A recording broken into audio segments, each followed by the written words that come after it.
আসসালামু আলাইকুম। আমন্ত্রণ চ্যানেলের সংবাদে। এখনকার সংবাদে আপনাদের সাথে থাকছি আমি রূপী আমিন। বাংলাদেশ প্রসঙ্গ। সিলেটে গত সোমবার ঈদুল আজহা পালিত হলেও পাহাড়ি ঢলে সৃষ্ট বন্যায় আনন্দের ছিটে ফোঁটাও ছিল না সিলেটবাসীর মনে। সিলেট জেলার ৬টিরও বেশি উপজেলা এখন বন্যায় প্লাবিত। জীবন বাঁচাতে বানভাসী মানুষ ছুটছেন আশ্রয় কেন্দ্রের দিকে। সিলেটের বন্যা পরিস্থিতির বিস্তারিত দেখুন সন্দীপন শুভর প্রতিবেদনে। ক্যামেরায় ছিলেন শামীম হোসেন। চারিদিকে থই থই পানি, যেদিকে তাকানো যায় সেদিকেই দিগন্ত বিস্তৃত জলভূমি। উজান থেকে নেমে আসা পাহাড়ি ঢল এবং ভারী বৃষ্টিতে এলাকাটিতে শুকনো স্থান খুঁজে পাওয়াই মুশকিল। বানের পানিতে ভেসে গেছে অনেকের ঘরবাড়ি, দোকানপাট সহ ফসলি জমি। জীবন বাঁচাতে মানুষ ছুটছে নিরাপদ আশ্রয়ের খোঁজে। এমনই ভয়াবহ অবস্থার সৃষ্টি হয়েছে সিলেট জেলার কোম্পানীগঞ্জ উপজেলায়।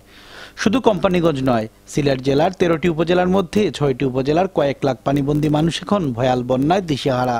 খুবই অবস্থা খারাপ। যেগুলো আমাদের এলাকার যে বাড়িঘরগুলো আছে, এই বাড়িগুলোর বাড়িতে এখন বর্তমানে লোকজন থাকা সম্ভব নয়।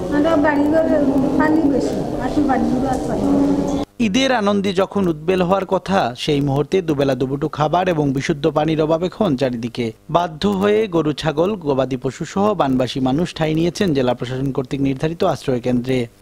বর্তমান পরিস্থিতি আমরা ঈদের আনন্দ করতাম, ইচ্ছা ছিল, আশা ছিল, এর বাদে আল্লাহ বৃষ্টি দিয়া, বন্যা দিয়া আর এই বাড়িঘর, রাস্তাঘাট সব কিছু ডুবাইলিস হয়নি। এরপরে আমরা ঈদের জমাটটা ওই পালাটিকে করতাম পারলাম না। আমরা অবস্থা খুবই খারাপ, বাড়ি ঘর সব তা ফানি বুড়ে নিছে কি। মাননীয় প্রধানমন্ত্রী দৃষ্টি আকর্ষণ করছে এবং মাননীয় সংসদ সদস্য দৃষ্টি আকর্ষণ করছি যে যেন আমাদের এই মানুষগুলার পাশে এসে উনি আমাদের পর্যাপ্ত সহযোগিতা করেন।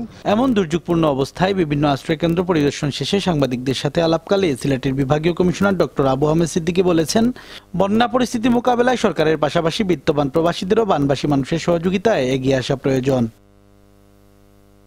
বরাবর যেটা হয় যে সিলেটের যারা প্রবাসী আছেন, ধনাঢ্য ব্যক্তি আছে, তারা এগিয়ে আসেন। এবারও আমার দৃঢ় বিশ্বাস যে তারা এগিয়ে আসবেন। এদিকে বন্যা পরিস্থিতি মোকাবেলায় জরুরি সভায় সিসিক মেয়র আনোয়ারুজ্জামান চৌধুরী বলেছেন, সিলেট নগরীতে বানবাসী একজন মানুষও যাতে কষ্ট না করে সে বিষয়ে পুরোপুরি সজাগ রয়েছে সিসিক। একটি মানুষও যাতে কষ্টে না থাকে, আশ্রয় কেন্দ্রগুলোতে আমরা খাবার পরিবেশন করব, মেডিসিন, পানি যা যা লাগে আমাদের পক্ষ থেকে করা হবে। পানি উন্নয়ন বোর্ডের তথ্য মতে সিলেটে প্রবাহিত হওয়া ৩টি নদীর 6টি গুরুত্ব পয়েন্টে এখন বিপদসীমার অনেক উপরে পানি প্রবাহিত হচ্ছে। এতে শঙ্কা বাড়ছে পুরো জেলাবাসীর। বানের জলে ভেসে গেছে সিলেটবাসীর ঈদ আনন্দ। মানুষের মনে নেই কোনো আনন্দ, নেই কোনো উৎসাহ। কারণ একটাই, ২০২২ সালের মতো আবারও উকি দিচ্ছে ভয়ালো বন্যা। সেই বন্যা থেকে বাঁচার জন্য সবার দোয়ার পাশাপাশি প্রয়োজন আর্থিক সহযোগিতা। Sandipan Shubho, Channel S News, Companiganj, Sylhet.